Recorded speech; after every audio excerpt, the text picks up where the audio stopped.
எப்படி ஆயிப்போச்சு? ராமநாதபுரம் மாவட்டம் வறட்சி மாவட்டத்துல இருந்து ஒரு இளைஞன் மீட்டுக் கொண்டிருக்கிறான் தெரியுமா உங்களுக்கு? ராமநாதபுரம் மாவட்டத்தில் தண்ணி பஞ்சத்தை போக்கிக்கிட்டு இருக்கேன். தஞ்சாவூர் மாவட்டம் பேராவூரணி தாலுகா நாடியம்ங்கிற கிராமத்துல பிறந்த நிமல் ராகவகுமார். அழுத்தம் திருத்தமா பதிவு பண்ணுங்க, இதை துண்டாக்கி போடுங்க நாளைக்கு. அப்படி அந்த தம்பி இந்த ராமநாதபுரம் மாவட்டத்தில் 27 மதகுகள்ல நீர் நிரப்பிட்டாரு. கொண்டாடுது உலக நாடுகள்லாம் அந்த தம்பிய. இங்க மட்டும்தான் செஞ்சாரான்னு பார்த்தா பாலைவன மாநிலமான ராஜஸ்தான்ல போய் செஞ்சார். அதுக்கு அடுத்தபடியா புதுக்கோட்டை மாவட்டம் ஒவ்வொரு மாவட்டமா குளங்களை தூர்வாரி கால்வாரியை தூர்வாரி அங்க நீர்நிலைகளை மேம்படுத்தி தண்ணி பஞ்சத்தை போய்கிட்டே வர்றார். கடைசியா அயல் நாடு ஆப்பிரிக்கா நாடான கென்யாவுல போய் செஞ்சுட்டார்.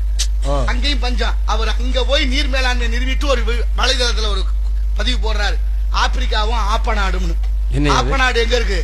இந்த பக்கத்துல எங்க தானே இதே ஆப்ப நாடு தான். இது பூரா ஆப்ப நாடு. ஆமா, ஆப்ப நாடுனா ராமநாதபுரம் மாவட்டமே குறிக்குது. அவர் ஏன் ஆப்ப நாடுன்னு போட்டாரு, ஆப்பிரிக்காவும் போட்டாரு? நீங்க இங்க தண்ணி தூக்குறதுக்கு ஒரு வண்டி தயார் பண்ணிருக்கீங்க, 6-7 வடத்தை வச்சு ஒன்னா தள்ளிட்டு போற வண்டி. ஆமா, அதே சூழ்நிலை ஆப்பிரிக்காவில் இருக்கு. அதை பார்த்துட்டு ரெண்டையும் ஒப்பிட்டு போட்டாரு. இன்னைக்கு ஆப்பிரிக்கா கென்யா அவரை கொண்டாடுது. நேத்து வரைக்கும் எங்க இருக்காரு தெரியுமா? நம்ம நாட்டுல ரூபா நோட்டு அச்சடிக்கிற ஆளு எந்த மாநிலம் தம்பி?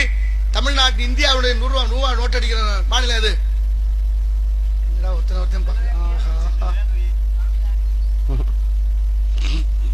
நாசிக்.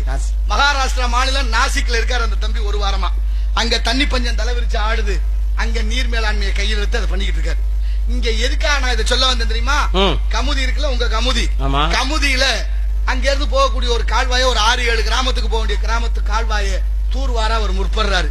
கமுதி தாலுகா தானது, தாலுகா நிர்வாக அதிகாரிகள் இவர் அதை செய்ய விடாம தடுக்கிறாங்க. நல்லா கேட்டுங்க, இது சத்தியமான உண்மை. அதை செய்யக்கூடாதுன்னு அவரை தடுத்தாச்சு. அவர் பார்த்தாரு, சரி ஐயா நீங்களே செய்யுங்க, அவர் ஒதுக்கிட்டாரு. ஆனா அந்த கிராமத்தாரு 6-7 கிராமத்தாரு மொத்தமா சேர்ந்து நம்மளாவது அதை தூர்வாரி நீர் பஞ்சத்தை போக்கணுமேனு கிராமத்தார்கள் முன்னின்று கீழே இறங்குறாங்க அந்த முடிவுக்கு. ஆனா அதையும் தடுக்கிறாங்க அந்த அதிகாரிகள். நடந்தது. இப்ப அந்த தம்பிக்கு கொலை மிரட்டல் விடுக்கப்படுது. இந்த வேலையை நீ செஞ்சுக்கிட்டே இருந்தா அவனை சீக்கிரத்துல அவனை போட்டுருவோம்னு சொல்றாங்க. பகிரங்கமா மிரட்டல். ஒரு பதிவு பண்ணிருக்காரு, வலைதளத்துல இருக்கு, தேடுங்க.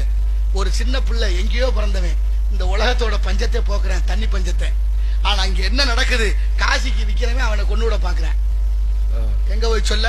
அரசு அதிகாரிகள் அதுக்கு அனுமதி கொடுக்கலங்க. பெரிய கொடுமையா இருக்கு. இந்த இருக்கிற கமுதியில நான் இங்க இந்த ராமநாதபுரம் மாவட்டத்தில் பேசணும்னே தெளிவுபடுத்தினேன். நேற்று தொடர்ந்து ஒண்ணு தம்பியோட பேசினேன், நிமல் ராகவகுமாரோட நான் வரும்போதே பேசிட்டேன்.